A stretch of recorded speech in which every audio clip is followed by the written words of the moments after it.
กราบสบายดีท่านผู้ชม โอ้ยเนาะสำลักเลยหนาเจ้าขาวแล้วเดี๋ยวนี้งามเลยได้เดี๋ยวนี้สิลำให้ฟังเจ้าท่าเด้อมันถือกันหนาขาวแล้วเดี๋ยวนี้พอดีหมาเห็นหมามันดิ้นว่าสันซะดิ้นแพบคนบาปมึงไม่ถูกหวยหรอกปะเอิญกูก็บ่อยากจะพูดนะว่าดวงกูนะเม่นเว้าดอกหวยลาวพัฒนานะตั้งแต่จันทร์ถึงศุกร์เลยกูถึกนะกูถึกถือทุกงวดถึกทุกงวดแล้วแต่ว่าบางงวดซื้อหลายก็ลบกันกับแม่บางงวดซื้อหน่อยก็เหลือไปใส่แต่บังเอิญกูมาถือหวยไทยกูมาได้เต็มบาทนี่เข้าใจบ่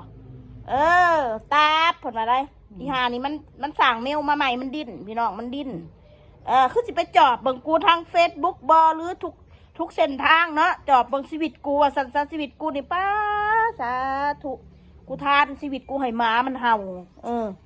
เป็นบุญหลายเด้อพี่น้องขอถามแน่ผลมาได้เมียเจ้าถูกหวย100,000จริงบ่ผลมาได้เป็นยังอิจฉาบ่สั้นออกมาชี้แจงเนี่ยเด้อเรื่องจริงผลว่าออกมาชี้แจงเด้อถ้าเป็นเรื่องจริงความหมายของมันนะขอความจริงนะเป็นลูกผู้ชายต้องพูดความจริงกูเว้าเองเพราะว่าพวกกูบรู้นำจริงอย่างถ้าเป็นสื่อหวยจ้างเป็นคนสื่อแสดงว่ามึงนี่เสือกมากเลยนะมึงเสือกเรื่องเงินกูนะเนี่ยเรื่องส่วนตัวเงินกูได้นี่เสือกนี่มึงนี่หน้าด้านชิบหายเลยนะมึงนี่นี่ยังอยากพูดถึงเงินในกระเป๋าแต่ถ้าตาพูดโกหกนะขอให้มีอันเป็นไปผู้เด้พี่น้องสาบแช่งเขาอีกชิบหายวายวอดผู้นี้ความอิจฉาริษยามึงนะเป้าตัวสันดานพอกับแม่มึงเรียนคนเองว่าได้นี่เขาเองแล้วเขาถูกด้วยแม่เขาเองว่านี่ถ้าบ่ถูกหวยนั่นเลยนะคอยเบิ่งหันเด้คนที่อิจฉาริษยาหันตายไปจะเป็นเปรตชิบหายวายวอดเด้อไปมือหน้าคนว่าได้แต่ถ้าเงียบไม่ชี้แจงพากันต้มตุ๋นหลอกลวงคนนะเคบอเบาตาบอีควายเอากูจะว่าสันๆซะกูสิมาหลอกลวงต้มตุ๋นผู้ใดมาได้ยังในน้ำกูในจุดนี้กูถามแน่ได้อะไรในจุดนี้ว่ากูหลอกลวงต้มตุ๋นคำว่าหลอกลวงต้มตุ๋นคือไปหลอกเอาเงินคนอีควายมึงใช้คำให้มันถูกต้องสมมติว่ากูจะสร้างคอนเทนต์กูเอาเงินมากูว่ากูถูกหวยมึงจะมาใส่คำว่ากูหลอกลวงคนต้มตุ๋นคนมันไม่ใช่เพราะไม่มีใครได้ส่วนเสียในตรงนี้สมองเนาะใส่สมองส่วนนี้มาว่าเนาะแม่หัวโปรตีนเงินเขาถือหวยเขาสีออกสีแจงหรือบทสีแจงพิษอีกอย่างล่ะมันพิษอีกอย่างของมึงล่ะถูกหวยไม่เห็นดีใจเลยกูถูกบ่อยกูจะดีใจทำไมอ่ะถือหวยอย่างรัฐบาล6 ตัวนั่นพิษบังบ่ได้นะคนสุดท้ายเทวีให้เห็นเลยนะไปเอาเงินนะสิบอกให้อันนี้กูสิบอกไว้ให้กูถูกดูกูไม่อยากอ้างสื่อกูถูกดูนะอาที่สู้กูเห็นกินเล่นกินเที่ยวเตะนั่นก็ถูกหวยทั้งนั้นแหละฮะกูสิบอกไว้ให้ซะเด้อแม่หมอเนี่ยกันถือลอตเตอรี่รางวัลที่1ก็ในใจเนี่ยสิบ่อยากออกกล้องซ้ำสาธุกูกับสาธุกูขอภาวนาในคลิปนี้สาธุกูจะยกถ่วมหัวข้าพเจ้าถูกหวยจริงสาธุบวาเลขล่าบวาเลขไทยพี่น้องสาธุคำใดอีหานี่มันเบ้ายังออกมาเนี่ยขอให้มันชิบหายไววอดในคำที่มันเบ้าออกไปค่ะมันย้อนโตมันเพิ่นได้แก้เพิ่นได้คนใหม่เต่าอย่างกับภาวนาแก้แล้วว่าแม่เพิ่นกินนั่นแหละสาธุบ้ากูถูกนักถือกะเฮาก็ให้เพิ่นกินน่าอายนะน่าอายนะไปโพสต์ลงเฟซบุ๊กว่าสันได้ต้มตุ๋นคนว่าสันโอ้ยอีควายมึงเอ้ยกูต้มตุ๋นไผ่ดอกูไม่ได้ให้ผู้ได้เสื้อคนถือเลขผู้ได้เข้ากับโพสต์เมื่อไหร่อีควายเฟซบุ๊กนะมันเป็นพื้นที่ส่วนบุคคลมันเป็นพื้นที่กูนะกูจะโพสต์กูให้FCกูยินดีกับกูคนที่เขาชอบกูเขาก็ยินดีกับกูเขาดีใจน้ำเฮาเนาะแล้วเมื่อคืนนี้กูก็ถูก9009นั่นกูจะบอกมึงเอาบุญซะเด้อกูก็ถูกอีก6006กูก็ซื้อแต่ทางเราเขาบ่จ่ายเขาสิไปจ่ายเลขข้างหน้าเลขล่างหน้าเขาสิจ่ายเลขตัวอัน37แต่60นะเขาบ่จ่ายทางเรานั่นมึงเข้าใจนะ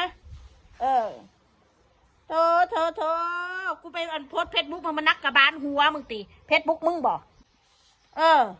อีสันดานพูดมาได้ยังไง เอาไปลงเป็นเพจบุ๊กอันสั่งเมลมาใหม่ได้พี่น้องดินสิตายดินเดี๋ยวกูบล็อกมึงเก่งก็สั่งมาใหม่อีสันดานหมาเนี่ยบุอยากว่าร้ายนะทำไมถึงได้กล้าโกหกคนอื่น ทั้งที่เงินไม่ใช่เงินตัวเองว้ายแม่ ไม่เงินตัวเอง แม่ เอาเงินผู้ใดล่ะ แม่พูดได้ยังไงคะว่าไม่ใช่เงินตัวเองตายแล้ว สมองคิดได้ยังไงผู้ใดจะเอาให้เงินมาโชว์นะเอาเงินผู้ กู มา จัด โชว์ การแล้วกูจัดการแลกเงินแล้วค่ะแลกอัตราเงินตราเงินบาทโอนเข้าบัญชีแล้วเรียบร้อยค่ะโดยไม่ใช่เงินตัวเองมาสัน ใช่จะเอาเงินผู้ใดมาโชว์เขาบอกเป็นเงินตัวเองสั่ง พี่น้องเงินกีบ30 ล้านกีบกับเป็นเงินบาทเท่ากับประมาณ40,000 กว่าบาท 40,000 กว่าบาท ประมาณนี้ไม่ได้หลายดอก ประมาณนี้แหละ40,000 กว่าบาทเงินกีบ30 ล้านนั่นนะไม่บอกไม่สอนนางมนบ้างเนาะว่าสันว่าอะไรควรทำอะไรไม่ควรทำหลอกคนอื่นได้ แต่หลอกตัวเองไม่ได้หรอกนะว่าสันหลอกมึงไงมึงเงินโง่กูก็หลอกมึงอะไรอีปอบนี่แม่ สอนตัวเองได้หาบอกให้มึงเพื่อนสอนไป แต่ว่ากองแตกตัวร้ายจนหลงสนกูว่าซูน่ะแหละหลงสนกูหลงสนมองใดที่ว่ากูหลงสนกูทานเนี่ย เราย่างไห้เจ้าว่าใส่ลาย ขนาดกูเงียบๆนะกูไม่ได้สนใจ สอนนางมนสอนตัวเอง สอนมึงนั่นให้พ่อแม่มึงอบรมโปร่งใสมึงอบรมนิสัยมึงนั่นนะกูจะบอกให้กูน่ะเกือบถูกแล้ววันที่1พุ่นกูนั่นว่าอยากขี่โม่พลาดแค่โตเดียว2 เทื่อแล้วรอบก่อนนะคือกันกูไม่อยากพูดคนมันดวงเฮงเห็นแล้วมันก็เฮงมิตรสู้เจ้าคนขี่บาปมาถือดอกเลขกูสิไปบอกสู้บอกกูถือกูถือร้ายกูก็อยากอ้างกูบอกเคยกูเห็นเงินกีบมันหลายกูก็อยากอ้าง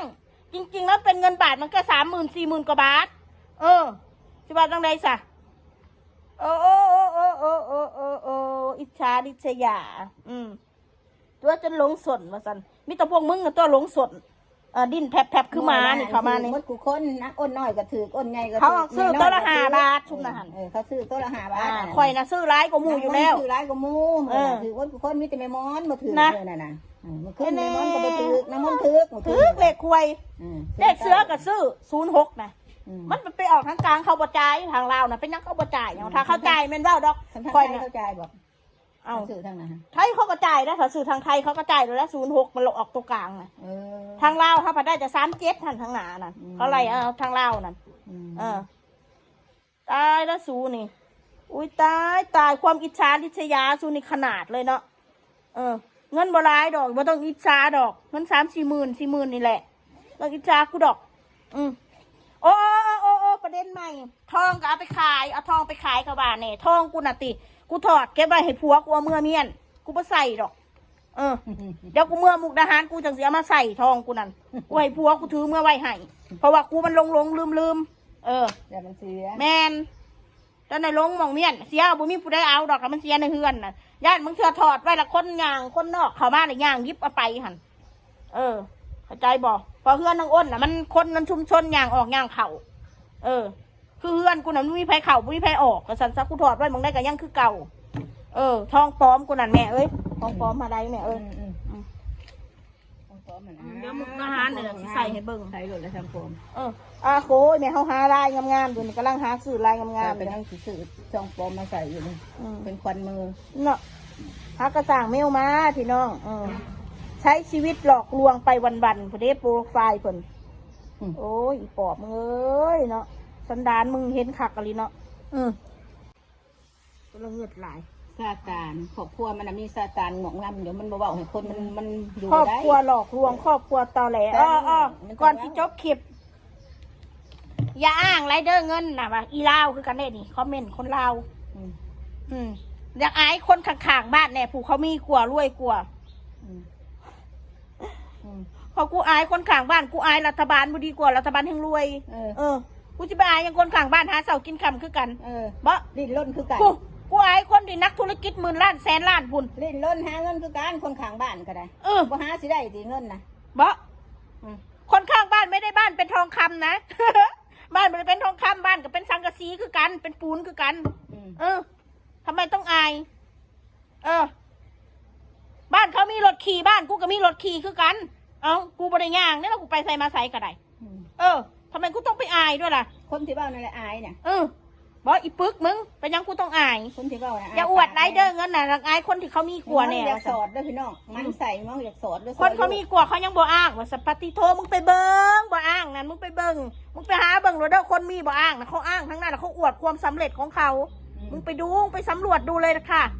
มึงไปดูเลย คนน่ะคันมีอยากอวดบ่ได้เลย เขาอวดเพราะว่าอะไรรู้ไหมเขาอวดความสำเร็จ คนเขาสิได้หู้ว่า